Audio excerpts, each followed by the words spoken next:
I don't know what button I'm pushing. I don't know what buttons I'm pushing. Can I just tell you that I've been watching way too much psychotic stuff? Are you taller than me right now?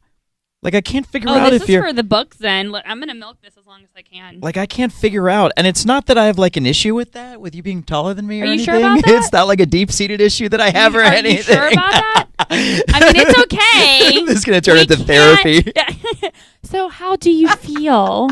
Hold on, should I put the chair back? I mean, we already have padded walls and they're white. Let's just roll with it. So when I was a kid, I used to ride my tricycle around my neighborhood naked. And I don't even, you know what's crazy is... Are you sure it's not attributed to the RAR shirt? Is that supposed to be Jurassic Park or something? But a cat. Wow. You know what's so funny about... Guys, this makes so much sense. So, really quickly, by the way, welcome to the Totally Spoiled podcast. On a Friday. On a Friday, which is really weird, and we'll talk about that coming up. We're also going to talk about the Ted Bundy tapes. Jeez, and man. how I've been watching way too much psychotic stuff lately. But that little story that I just mentioned about how I used to ride my tricycle around the neighborhood, like I tell that all the time. Uh-huh. I don't know if it's real. Have you just tricked yourself into believing it so much that now you think it's real? Like, there's another story that I always used to tell that, and we should like have my mom on the podcast to see I if would love to. Mama Fink, please. I have so many questions about your son. So does everybody. Seriously. Please help me.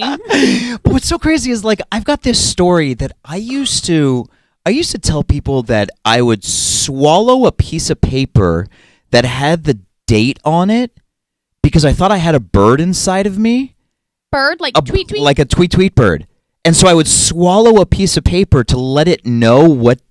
I don't even know if this is a true story. Oh, honey. Like, I have, like, all these stories in my head that I don't know if they're true or not. You know what, though? I have a confession. I can't say that I haven't had those stories before, and then you kind of trick yourself into believing it. I used to tell people, but I think it is real. Maybe my mom would know, because it was like with my dad, like years ago, about maybe I told you this too, about putting up a goalpost. Our house in Miami had like 3 levels. It was like on a cul-de-sac, and like the first level was like the garage corner. I think I somewhat remember you telling me about this. Yeah, and then remember, like, I don't know if it was back in the day or you still do it nowadays, like where you put up those goalposts like just above your garage. It's not a pole or anything. Right. You just hammer it or whatever to the top of your garage. No, you're talking about like a basketball net, right? Yeah. Not a goalpost. So, wrong sport. Guys, it's Friday. Okay, I'm already checked out. Honestly, let's be real. It's a totally checked out podcast. Yes, sir. So you put the basketball net right up. And I was always like a very adventurous kid, like I still am now. And I think I remember saying the story of me like following my dad up the ladder.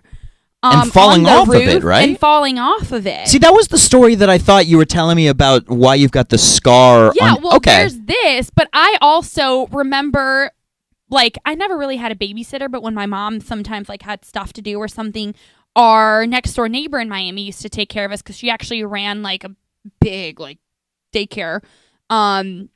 And she had everything, like all the fun contraptions for the kids. Like she was the cool person in the neighborhood, like the pool, everything. And I remember being there once and falling off of, not coincidentally enough, the roof of one of the tall, big playhouses as well. God. And she had a gravel floor. We also had a gravel floor.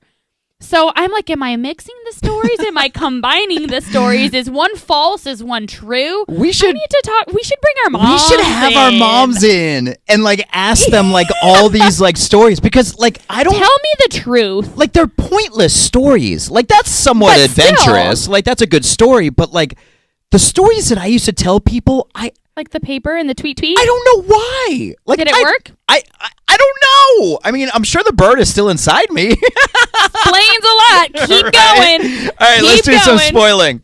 At Brian Fink, at April on air. Thank you so much for being part of the Totally Spoiled podcast. And don't forget, on your smart speaker, you could say, hey Alexa, listen to the Totally Spoiled podcast and you can hear the next episode. So like There you go. when you're making dinner or if you're making breakfast. Welcome us into your environment. And Exactly. if you're cooking, bring over the food. And so we're recording this on Friday because you were weirdly sick on Wednesday. Yeah, not contagious, so fear not. It was like a vertigo thing. It was so weird. Yeah, I mean, I talked to you about it, and the more I think about it, the more it's stranger. On that note, mind you, I went to bed at like 10 o'clock last night, got into work late because you texted me this morning, hey, are you here?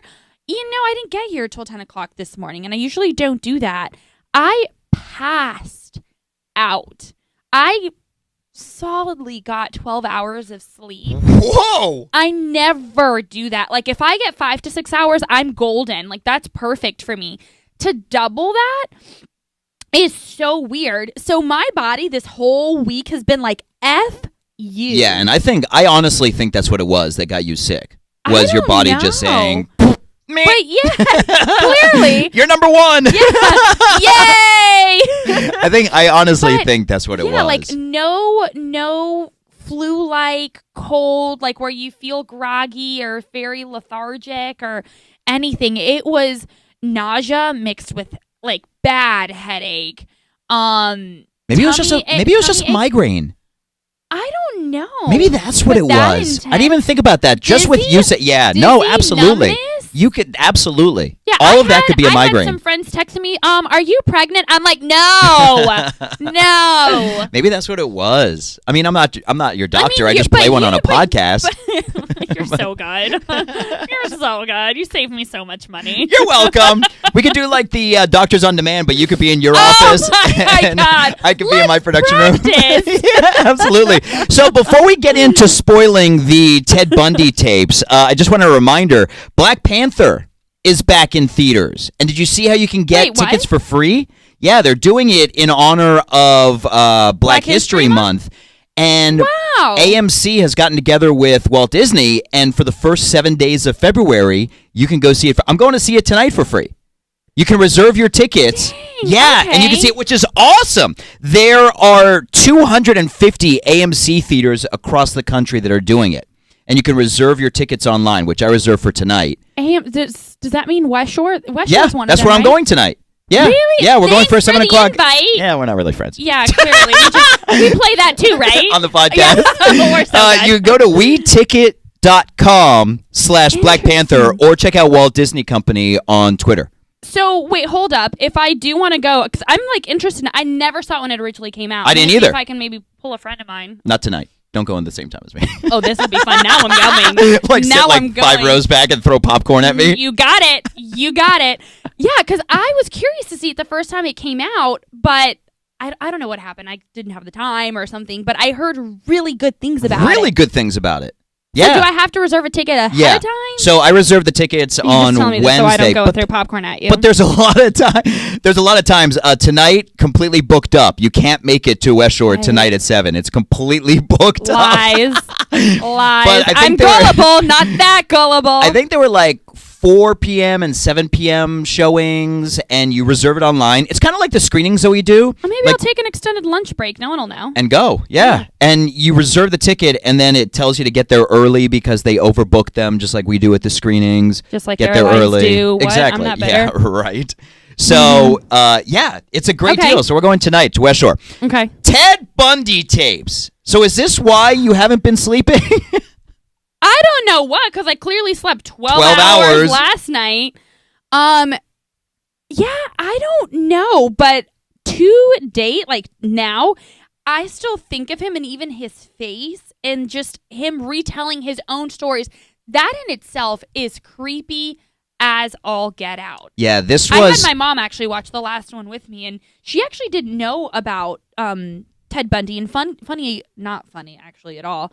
When this whole thing was playing out, and it kind of ended in the early 80s, my mom had just moved here. So, I mean, it's understandable why she wouldn't know about it. And that's what she was telling me. She's like, I obviously probably didn't know because I was super new here, not only to the States, but to Florida. And that's kind of where he ended his whole... Right. Ring of Terror. Yeah, to say the least. But, yeah, it It's something else. I don't even know how to categorize it or how to I don't even want to say label the kind of I mean, it's monster nonetheless. Psychopath. And monster. Yeah. I was talking to Carney earlier because he was talking about how his wife loves it, and he was a little confused. This isn't the Zac Efron. The Zac Efron Ted Bundy movie is coming out later. I was confused actually about that before I actually went into seeing the documentaries. I was like, wait a minute, is it the movie? Right, that's because they just released the teaser along with this whole documentary. So when does the movie come out? I don't think it's got a release date yet. I was Googling it to find out. I think it's just going to be later this year. Okay. And what's crazy about the movie is he looks insanely like Ted Bundy in some of the scenes. Like crazily like him. Like creepily like him. But the Ted Bundy tapes, to me, is almost like the perfect argument of why I don't want kids. I was talking to Sarah about this earlier this week, I want to say. Jacobs? No, Sarah Lanou, yeah. I was talking to her because I walked into a conversation that she was having with somebody about kids. Yeah.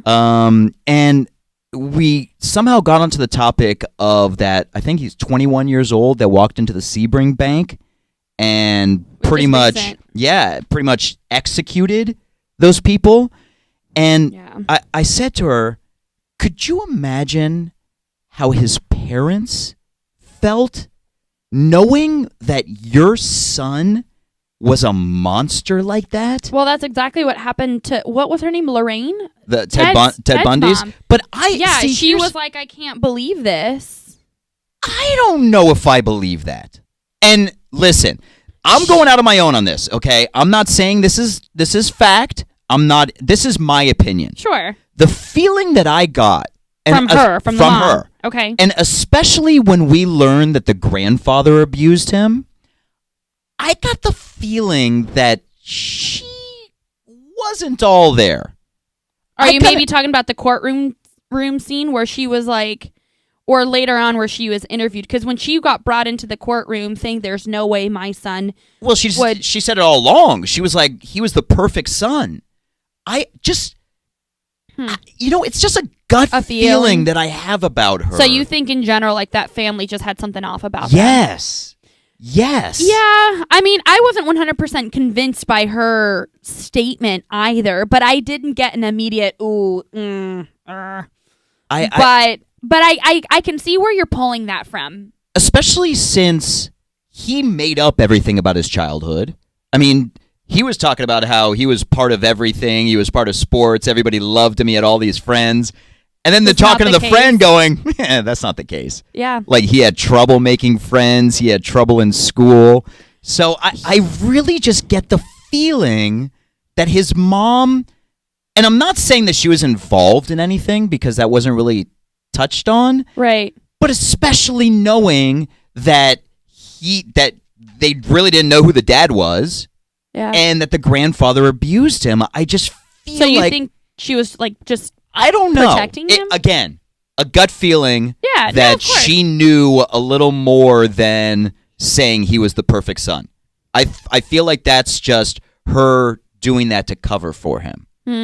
That's just the kind of feeling I got. But could you imagine sitting in that room for 100 hours talking to Ted Bundy? No, I would lose my mind. Further lose my mind. Just the fact, yeah. I like that. Just the fact that he's a psychopath, looking and knowing what he did to his victims, but besides that, how narcissistic he is, and having to listen to that. Yes, and yes, and yes, and all of that. But what is most chilling to me, and they touch on this so much throughout the 4 tapes, the whole series, is how composed and intellectual and put together and humorous and good looking he was, well spoken, everything. It was chilling. He doesn't give you any indication that he would do such a thing. If anything, he gives you this feeling of like, oh, like I like this guy, what a nice guy, right. Like a person of the people.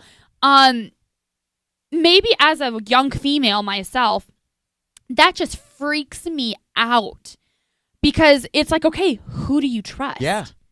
Who do you trust? And that he was your stereotypical cookie cutter good boy. Yeah, and that was kind of what they dealt just with. Just off of impressions. I think it was his wife or girlfriend. Liz? Yeah, who kind of got the feeling like there wasn't everything right about him. Well, she's Liz. The serious girlfriend was the one that turned him in. That turned him in, pretty much. She was one of the first very valid, what would you call it? Tips? That kind of gave the police a strong direction on who or where to go towards. But I think, and just going on your point, I think that he's so bipolar that it's a possibility that he obviously believed he was innocent. He did he though?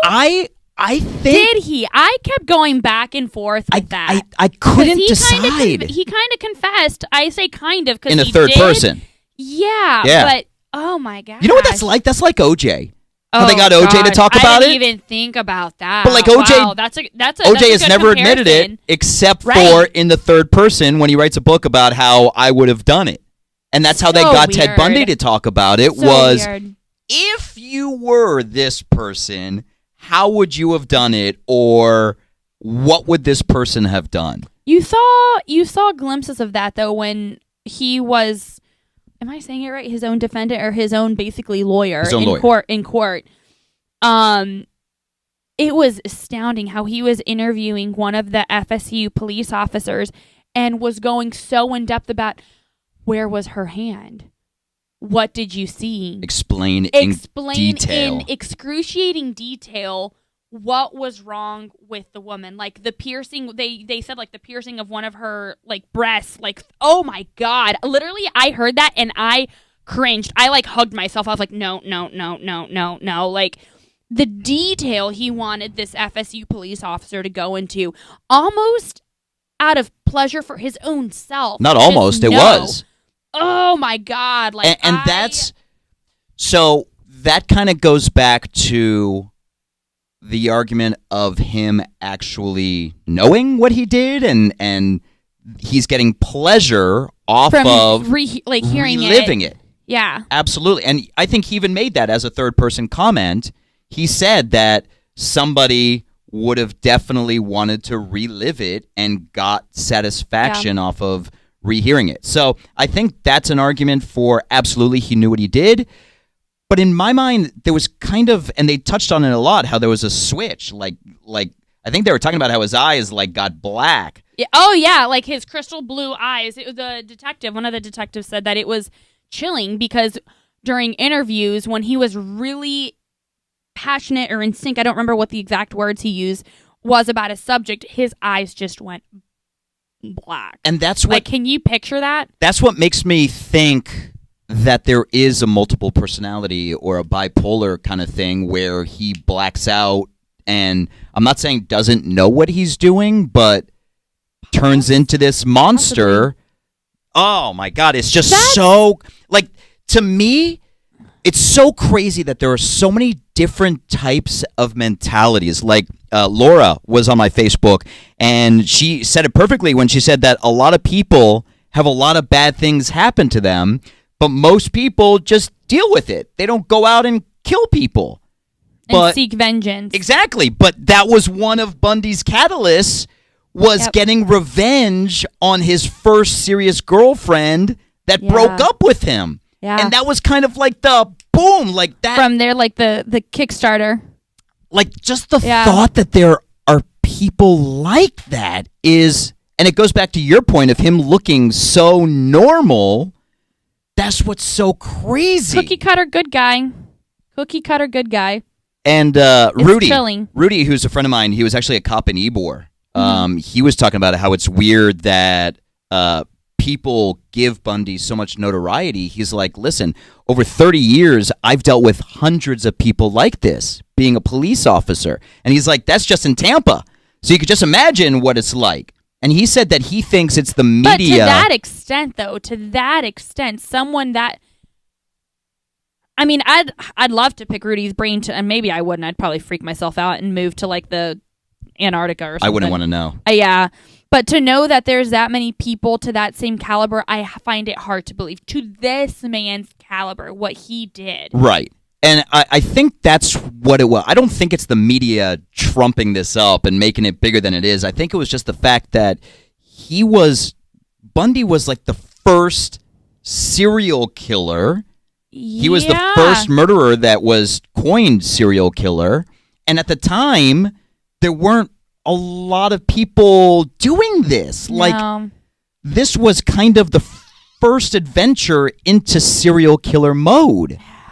And just the fact, again, that he looked like such a normal person. His personality was, his when he was normal, his personality was relatable, humorous, kind.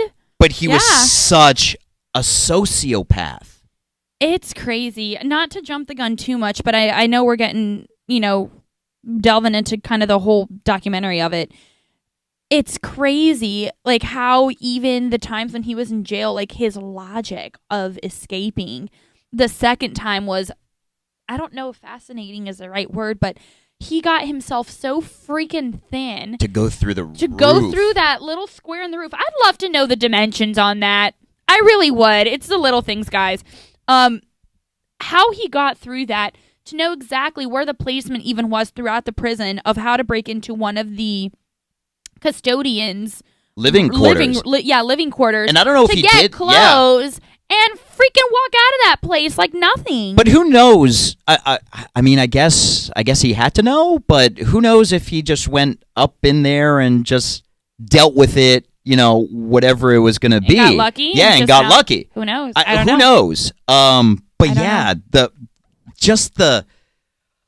man, it like gets me all amped up. Like the fact, like after the girl escaped that he attacked, and he literally just goes down the road and kills somebody else. And kill someone else. Like the psychoticness of that is just so crazy to me. And it's insane. You're talking about the escapes, like besides the fact that he was able to escape multiple times, the judge that was pandering to him and saying, "Take care of yourself." And you're a brilliant. Like, who says that to a guy that has killed so many people and brutally killed so many people? That part, literally, I'm sure my jaw was dropped the whole time. I was like, is this really happening? You can admire, and again, I don't know if I'm using the right words. You can pay respect or admire the fact that this guy is brilliant, and if he had his life together, could have done amazing things. You can point out or give credit to the good that could have been, because I don't think there was any good there, but what could have been. But to say, take care of yourself and call him out of all these amazing qualities. No, you know what? And that's not the place to do it. Dozens of people, and that's definitely not the place to do it. As a judge?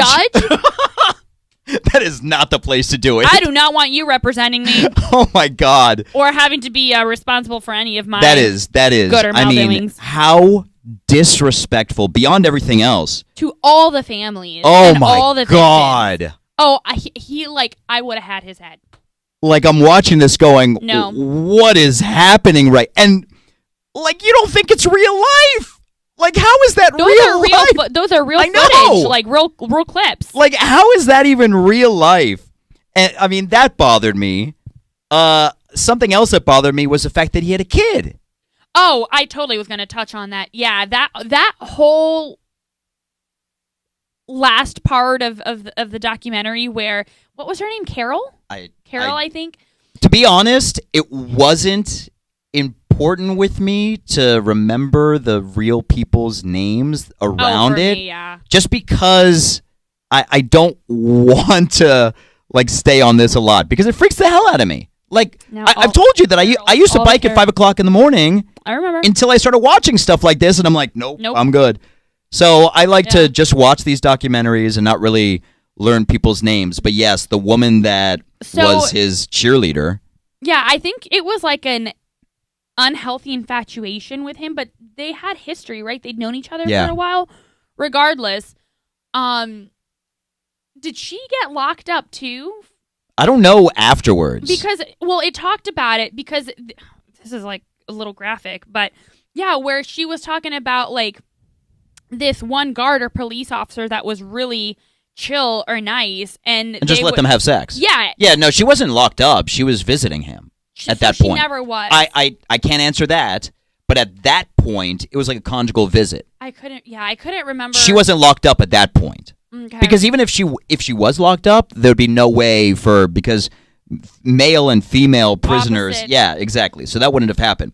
So that was just a visit where the. But how that was okay and no one said or did anything and they had a baby? Like, But this is so ill. I think it was so. I really think it was the time that all this was going on, because a perfect example is when he escaped. It was because they left him alone in the library and didn't even look. This is a guy who's this is a guy who's accused of murders, and they're just leaving him alone in the library, just turning their back, and that's how he went out the window. So I think it was just the time, the decade that this was going on, that again, people hadn't really seen somebody that was this intelligent. New. Yeah. I don't know. But absolutely. And the thought maybe of the lack of care or attention, but just literally going at it like in a cell room and no one says or does anything. and then just looking the other way. I'm sorry. Is that something you do, I guess? But it was brought up on Facebook, and it's a good question. I don't know if things get passed down to kids. Like characteristics? Yeah. Absolutely. That's what scares the hell out of me with it. I think so. And I don't know anything about that kid. I didn't do any research on the kid. I don't know if the kid's still alive. I don't know if... I don't know.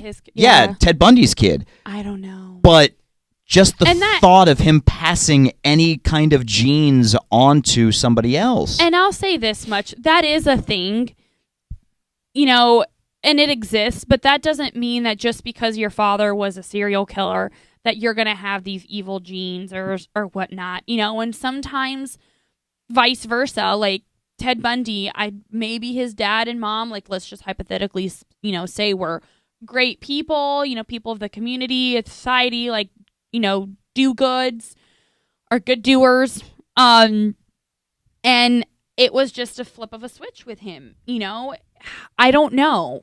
I can say though, in regards to just characteristics and stuff like that, is I see so much of me or so much of my dad in me. Like there's a lot I see more of my mom as I get older.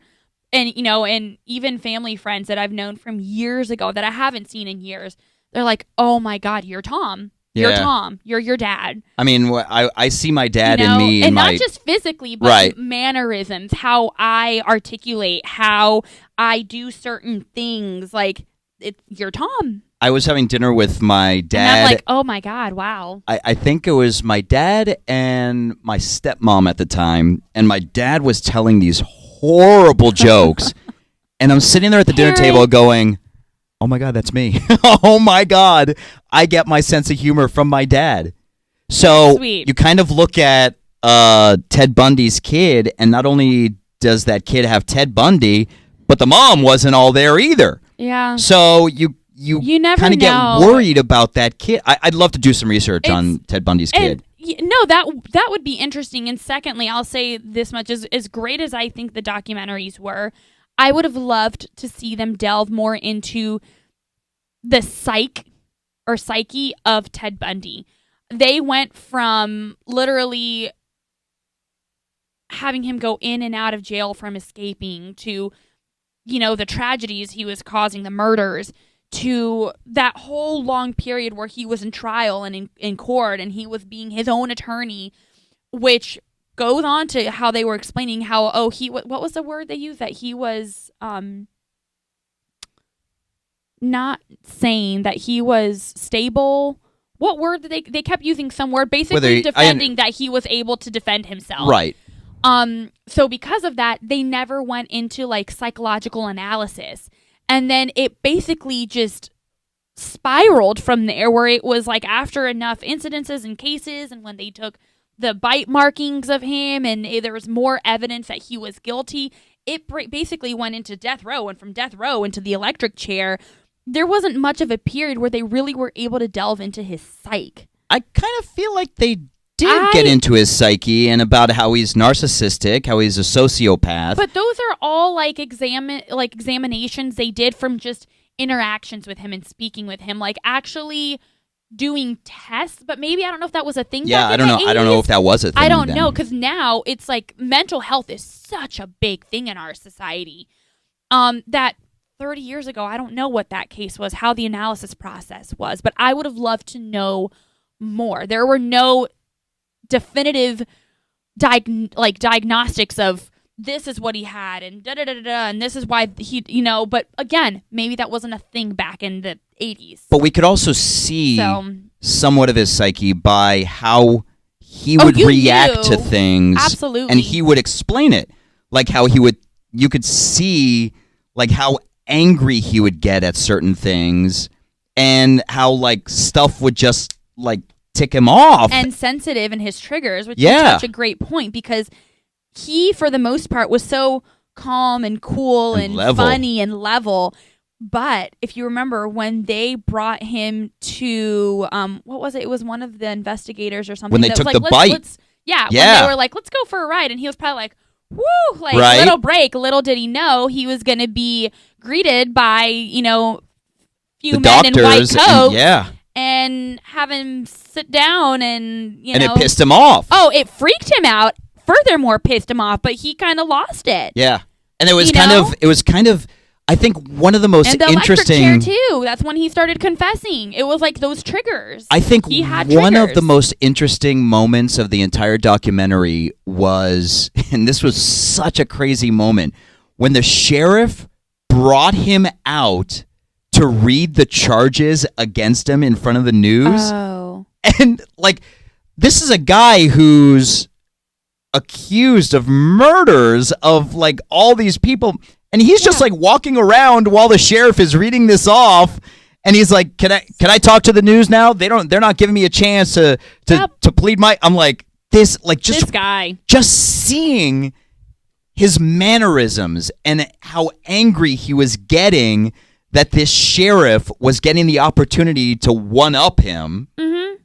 And I think that's the narcissism. Absolutely. That's the narcissism. And I think that's how we learned like all the psyche. Something else that bothered me about the entire thing was but after he was electrocuted, the crowd cheering. That bothered the hell out of me. And here's why. I'm all about the death penalty. I believe in it. I think if a person is that evil and has that many issues and did things that unimaginable things to these victims, right, they don't belong on this earth. And I personally think that locking them up and taxpayers paying for it, I think, boom. I agree. I think the death penalty should be there. But I don't celebrate it. And I don't think that it's something that should be celebrated. And I get they were happy that this animal was taken off this planet, but the fact that they're cheering and like they're all drunk and having a party outside the prison. And crazy enough, Ted Bundy actually speaks on that, not giving him any credit whatsoever, but saying, you think I'm crazy. They're crazy. They're crazy. Because you could hear it. Yeah. Because they could hear it inside the prison. Yeah. I agree with you 100% on that, whether it's from a spiritual standpoint or just a human standpoint. You know, it is not our job as humans to take the lives of others, and just because someone else did doesn't mean that it's okay to do it back. Now, on the subject of the death penalty. I was going to say, we're completely opposite. No, I'm getting there. On the subject of the death penalty, if we're talking about someone that's done so much harm and for the safety and protection of humanity, and when you're talking about bringing politics and government into it, how not hundreds of thousands, millions of our dollars for taxpayers go to keep these people fed and alive, okay, is it or is it not right? Yeah. It's a tough subject, but I'm with you in regards to a situation like this. I'm torn, and you could probably hear it in my voice. Yeah, absolutely. And I understand that, but I am 100% with you on the fact of this guy, to so many, deserved to die. Be at ease, be at peace, so be it that he's not here anymore, but to get drunk and to literally cheers. Scream like you're at a party and selling or souvenirs concert, outside. and selling like it's a carnival, that's not okay. It was so crazy to me, and I don't like getting into the politics of everything. Yeah, and it's no, kind of I know. it's Me kind of neither. like my beliefs on religion. I believe what I believe, Mm-hmm. and I don't like to get into religion because I feel that everybody should have the right to believe whatever they want. Yeah. I just think it separates. So that's why I don't like getting into the politics of it. Mm-hmm. But personally, I think I completely I completely agree that Totally politics as podcast. human beings, we don't have the right to play God. Yeah. But in the case of Justice is another thing. in the case of if it is somebody that is that evil, Yeah. they don't belong on this earth. Plain and simple. Yeah. Either the chance of them getting out or spending so much money on that. It's like, whatever. I mean, get it. This whole documentary, it. it was so crazy because I kind of remember a lot about, because like we were talking about it ended in Florida, so that's how we were so like keyed into it. So Right. I definitely remember, but it was incredible just delving in, and I agree. I would love to have gotten even deeper into it, as creepy and psychotic as it is. Psychology just fascinates me, and I think that's why, and I think you're like this too. Like you just like everyone else, and I can be like this too, kind of need your time by yourself and can be introverted, but overall, like, I think this is why I'm such a people person, and even you to an extent. Nope. You've got me completely pegged No. wrong. Nope. No, I'm a you're- complete introvert. Actually, but- I'm an ambivert.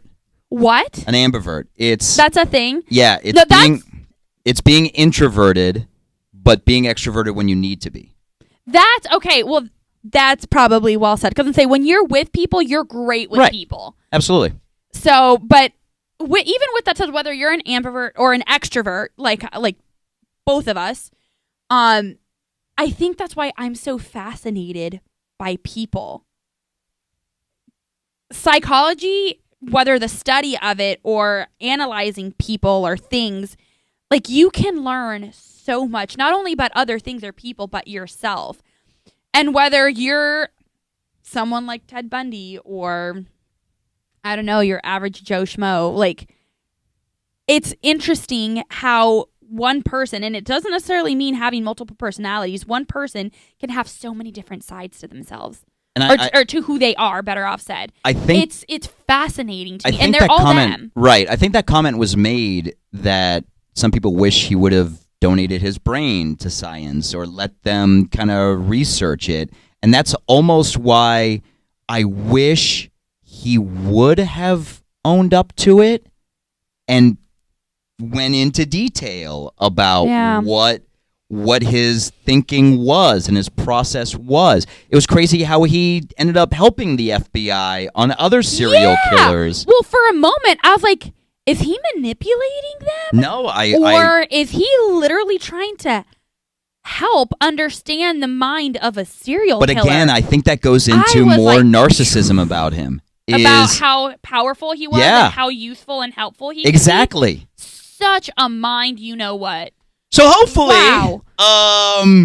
in 2 weeks we'll go back to This Is Us because it's not on next weekend again. I know. Or next week again because I of the president speaking, Right. the State of the Union. Yeah. So we can hopefully we need to find like something happier to Or watch. maybe delve into Fire Festival next week. We can totally talk about that, which is talking about psychology all over again and other sorts of crazies, just not killings involved. Again, I've been watching too much with the Ted Bundy tapes, with You, which you need to watch. I finished it last night. I think I'm going to delve into it. Psycho.